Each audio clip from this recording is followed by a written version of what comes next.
temps de balayer ce multilatéralisme. Nous en avons besoin, mais simplement il faut le rebâtir, il faut le refonder à partir des régions. Parce que l'appropriation régionale a l'avantage d'avoir une sorte de rapidité, de réactivité en temps de crise, mais également il offre beaucoup d'opportunités d'intégration économique qui feront que par cette intégration économique, toute la région va trouver des raisons de vivre en paix afin de protéger ses intérêts. Je fais ici allusion par exemple aux grands projets qui nous intéressent tous en ce moment dans la région d'Afrique centrale. Il s'agit du corridor de Lobito, qui est ce corridor d'intégration économique qui nous permettra d'évacuer toutes nos productions vers des centres de consommation sur d'autres continents.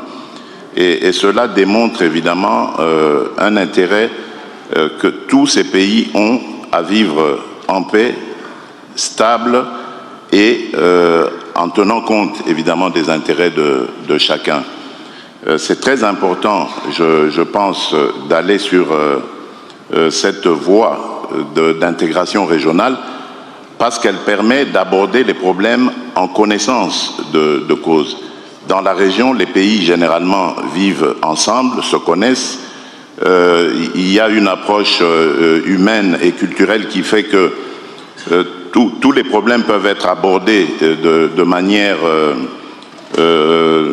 à savoir comment les aborder de manière sereine et en cherchant évidemment des solutions plus appropriées. Tandis que lorsque ces problèmes sont regardés par le multilatéralisme, on sent une certaine distance et une certaine inefficacité à aborder et à les régler comme telles. Donc je pense qu'effectivement l'appropriation régionale est une opportunité essentielle qui permettrait évidemment au multilatéralisme de se conforter. Et bien évidemment, il faut établir les mécanismes qu'il faut et surtout garder l'influence du multilatéralisme, mais en créant évidemment des attaches, des liens avec les communautés économiques régionales. Merci.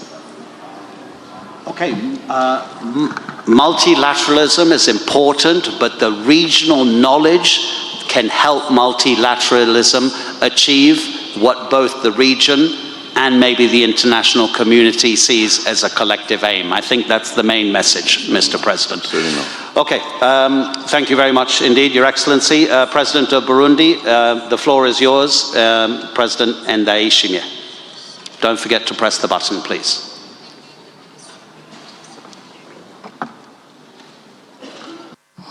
Merci beaucoup.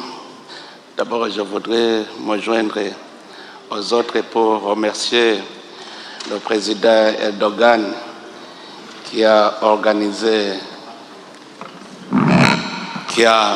bien organisé ce forum, un forum très important pour échanger sur les défis du moment. Nous parlons beaucoup du multilatéralisme, nous parlons de la gouvernance mondiale, parce qu'effectivement, le monde commence à sentir qu'il y a dislocation au niveau de la communauté mondiale. C'est pour cela qu'on commence à revoir nos origines. Parce que je considère que la communauté internationale, c'est comme une famille qui est fondée. Même dans une famille, le mari et son épouse doivent vivre en commun. Et s'il y a des problèmes qui causent des divorces, il doit y avoir un mécanisme, soit d'assumer le divorce, soit de les unir. Aujourd'hui, alors, on commence à voir comment cette communauté mondiale s'est créée afin de les renforcer. Toujours d'abord des États membres de cette communauté internationale qui se sont engagés à vivre ensemble, à se coaliser. Mais vous savez, quand vous voulez une vraie unité, il faut que chacun s'assure qu'il est bien tenu. Être bien tenu, c'est-à-dire, je peux tenir celui-ci de gauche par ma main gauche, lui il me tient par sa main droite. Je tiens l'autre comme ça. Alors si je suis rassuré que je suis tenu de tous côtés, je me sens bien, je suis debout. Mais quand il y a quelqu'un qui lâche, effectivement ça se disloque. Or, pour aussi moi me rassurer que l'autre est joué à moi, il faut qu'on s'entende avec celui-ci. Donc en fait de compte, il y a des moments où je ne contrôle pas ceux qui sont loin. Il faut cette gouvernance mondiale pour nous coordonner. Alors, si l'un des membres décide de lâcher la main, il y a un problème. Parce que cette communauté internationale, cette gouvernance internationale vient quand il y a l'unité. Parce que l'ONU, par exemple, l'ONU n'est pas une nation, n'est pas un État, mais c'est l'ensemble des États. Si alors les États ne s'entendent plus, sont disloqués, c'est-à-dire la société est disloquée, et vous commencez à sentir que la gouvernance mondiale commence à connaître des failles. Alors, où est-ce qu'on va pour résoudre ce problème? Il faut commencer par les origines. Les États qui s'unissent entre eux au niveau régional. Il faut que dans la région, nous soyons coordonnés parce que c'est facile. C'est facile de coordonner les régions parce que nous partageons des valeurs sociales. Nous avons un même mode de vie et de pensée. Nous avons des intérêts communs. Alors à ce moment-là, comme nous avons naturellement des sujets, des intérêts communs que nous partageons, chacun s'il perd l'autre, il perd automatiquement sa vie. Donc c'est facile d'unir la communauté parce que nous partageons les valeurs sociales, nous partageons des intérêts communs, nous partageons tout. Alors ça sera facile de nous coordonner. Et si la région est consolidée, ce sont les régions qui vont se consolider entre elles. C'est-à-dire, par exemple, l'Union africaine. Si l'Union africaine est consolidée et que c'est bien organisé, l'Union africaine va se joindre à une autre organisation continentale. Et en fait de compte, toutes les régions seront unies et la gouvernance mondiale prendra sa force. Donc, je pense que maintenant que nous constatons des failles au niveau de la gouvernance mondiale, que nous constatons des failles au niveau des relations entre les États, c'est le temps maintenant de voir comment consolider, encore une fois aller à la base, consolider les régions et continuer à consolider le monde entier. Voilà ce que je peux contribuer. Je vous remercie. Thank you so much, Mr. President. I really like the phrase that the international community is like a broken family, but the point you make is that the commonalities that we have as people of planet Earth are so much more than the differences that we have. And I really would like to hear from you later about how difficult it is to find that commonality in the African Union. And that would also be true of the European Union. These are two huge blocks, and maybe sometimes a bit too big to find the extreme commonalities that we have. Okay, thank you very much indeed. Vice President of the Republic of El Salvador, Felix Ulloa Jr., over to you, sir. Thank you. Bonjour, buenos días, good morning everyone.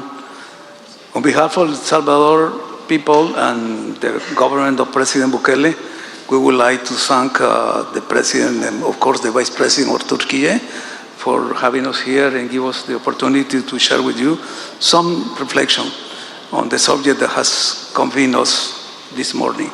First of all, I would like to remark that we do believe in multilateralism. No one nation can succeed being isolated. And El Salvador is part of the Central American nations, which is the natural bridge between the North America and South America. And it's also the way to communicate the two oceans, Atlantic Ocean and the Pacific Ocean. But we are very small countries in territorial speaking. So we have the common goal to be unified. And we have created a system which is called Central American Integration System.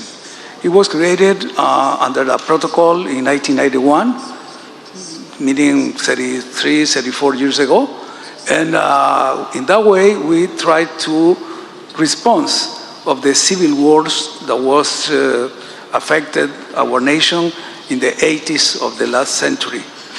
Landlocked, but together with them, we are building Trans-Caspian connectivity. First step in that direction was Azerbaijan, Georgia, Turkey cooperation, Baku-Tbilisi cars. Now we are expanding, and we think that Zengezur corridor model will provide additional connectivity for ourselves and for our brothers in the Central Asia. But in the meantime, talking about the regional ownership, and we shouldn't be misunderstood, it's not about the regional isolation. In a sense, again, taking about regional ownership, we're providing the platform for engagement and cooperation for our partners from other parts of the world. Thank you. Okay, thank you so much. I'm just looking to the back of the room because I need an indication about how long we've got left, but I think it's probably about 12 minutes or so, so the time is very short. President Ndayishimiye, I need to ask you, as the chairperson of the African Union, there is a, how exactly do I put it? It's a kind of a satirical Twitter account. It's called Africa as a Country, because for so much of the outside world, Africa is homogenous, but of course it's not. How easy or difficult is it to find a regional consensus within such a huge organization as the African Union? Don't forget to press the button.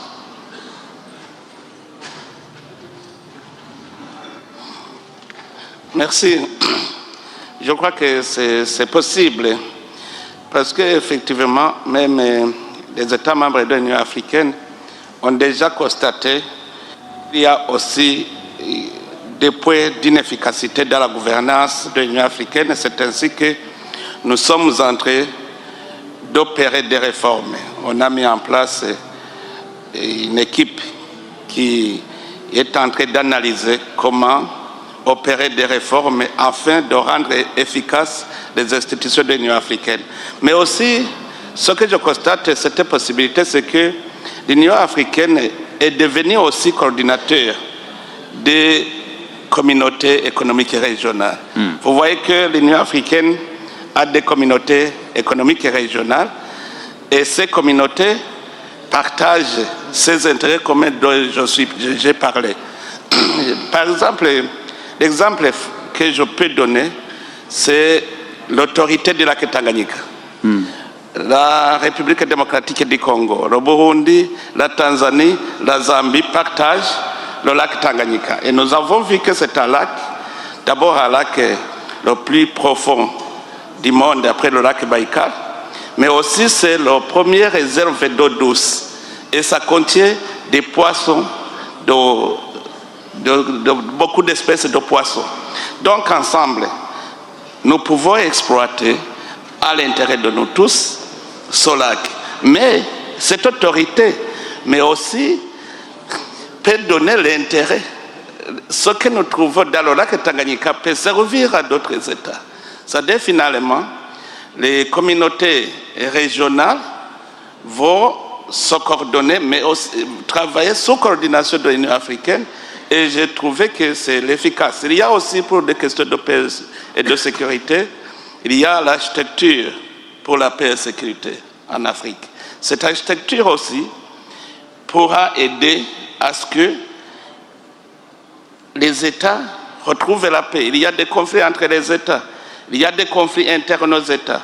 Donc nous devons trouver des mécanismes pour stabiliser toute l'Afrique. Et je pense qu'avec ces réformes que nous allons opérer, ça va rendre efficace la gouvernance de l'Afrique.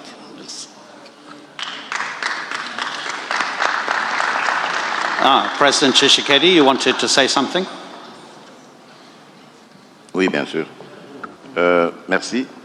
Je dirais que pour réussir évidemment à relever ce défi, l'Afrique doit réaliser deux objectifs. Le premier, c'est d'abord de respecter ses engagements, ses principes, notamment celui de la souveraineté des États et de l'intégrité territoriale des États.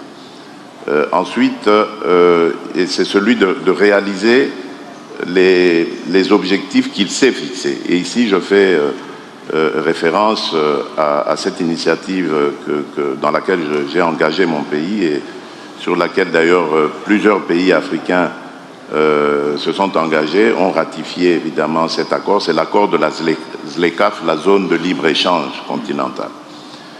Je pense évidemment, on parlait des régions tout à l'heure, que nous réussirons à gagner ce pari en développant nos communautés économiques régionales, en les interconnectant déjà, en les intégrant économiquement et en développant des infrastructures. L'Afrique est gigantesque.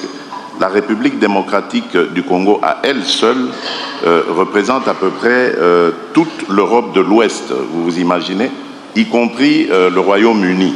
Donc, c'est une grande superficie qui a 9 voisins et nous devons donc réussir à intégrer tout cela en développant justement des projets intégrateurs structurants qui vont nous permettre à la fois de nous interconnecter, je l'ai dit, mais également de développer de la richesse par la transformation évidemment locale et l'Afrique. Le grand avantage que j'ai toujours dit que nous avons, la plus grande ressource que nous avons par rapport aux autres États du monde, aux autres régions du monde, c'est la ressource humaine. En Afrique, la jeunesse est très très importante, très nombreuse d'ailleurs et très active. Nous devons ici réussir à l'encadrer, à la former et à la préparer aux défis à venir. Moi, je vois vraiment un avenir, j'allais dire, reluisant pour l'Afrique, parce que tout simplement, c'est un continent qui a des atouts, à la fois par rapport, j'ai parlé du capital humain, mais également des ressources naturelles qui sont des réponses aux problèmes que nous avons dans le monde aujourd'hui. Je pense au changement climatique, je pense à la nouvelle industrie, les énergies renouvelables. Et je pense que l'Afrique pourrait donc, si elle prend à bras-le-corps ces problèmes, elle pourrait être un acteur essentiel dans les défis que rencontre le monde en ce moment.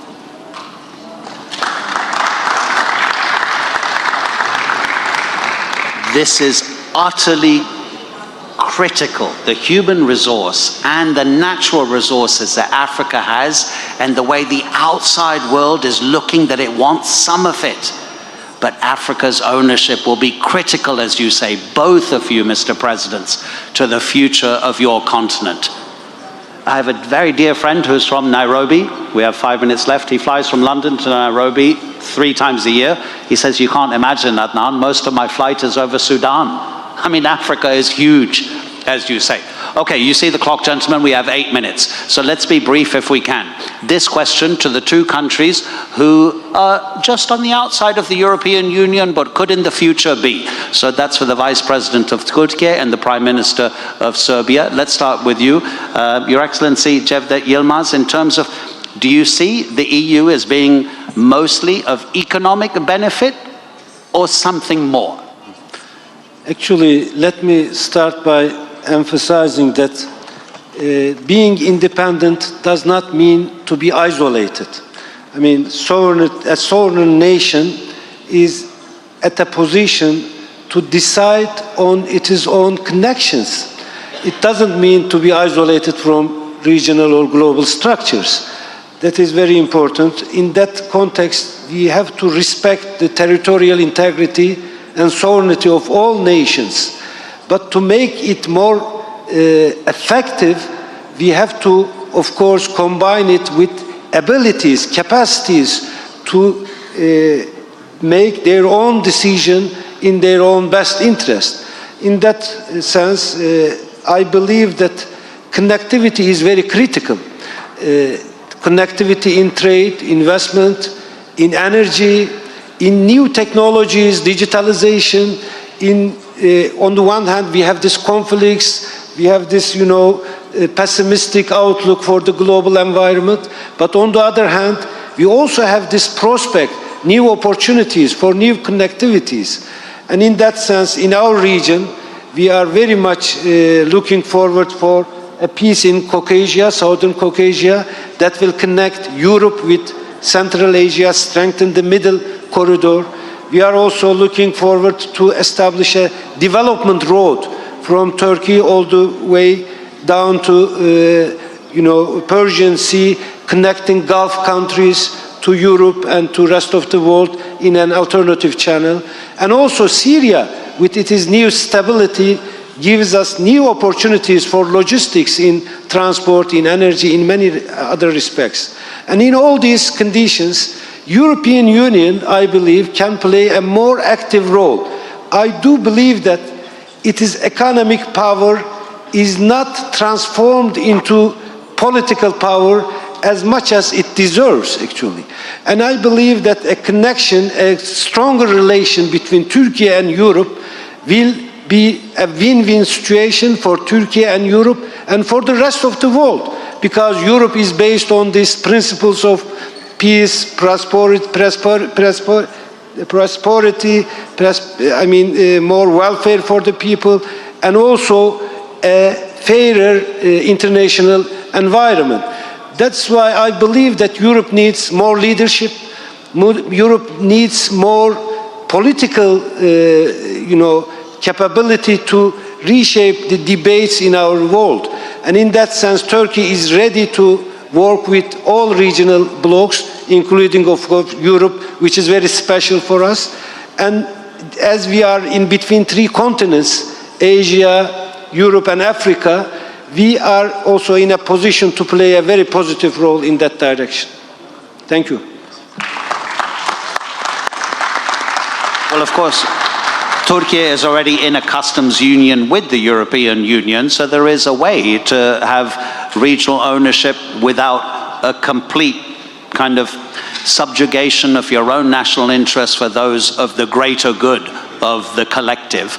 Prime Minister Matsut, how do you see the benefits of European Union membership for your country? As both the presidents sitting to my left have indicated, that economic prosperity brings so many other benefits, and also increased security comes with economic prosperity, because when people are happy in their own lives, they don't demand too much outside intervention, because their country is taking care of them, and everybody is more concerned about their daily lives than anything else, really. Absolutely, but something what was mentioned by the president of Congo is that they are surrounded by 9 countries. This is interesting. We are surrounded with 7 countries. So this is also something to think about. When you are isolated and living without neighbors, then you will not feel the soul of the nations that are living around you. And especially if you are coming from the same, let's say, historical backgrounds, with the same historical roots, splitted with the blocks in the past and now reconnected and rejoining. This means that the political feeling and the political neighbor feeling will be of the ultimate importance. If you want to flourish, as the president of Congo said, Africa has lots of potentials, but I also believe that Europe, as the European Union, but also Southeast Europe, from Europe to Turkey, could also has lots of potentials. So if we want to talk about the, let's say, regional relations, regional cooperations, that should be seen in 2 directions, in the economic, but also political ones. Without politics, we could not live, of course. But there is sometimes a loss of political feeling, because we are the country with the longest, how can I say, experience waiting for entering into the EU for about 15 years. And we are the country with the highest, let's say, economical impact on that way, in the positive way. But we are always, surrounded with some political requests and new additions. So politics and economy should go together. We should not split those 2 things if we want to increase the impact of our relations in the region. And today, because of the situation, this regional ownership of our own economical relations, but also political, from the surrounding area is really important. So we have to reconsider everything in the way of better living of our citizens within the country. So this is something that we have to think for the better future of the regions. That's why I think that the regional reunion in some way is of the ultimate importance, definitely.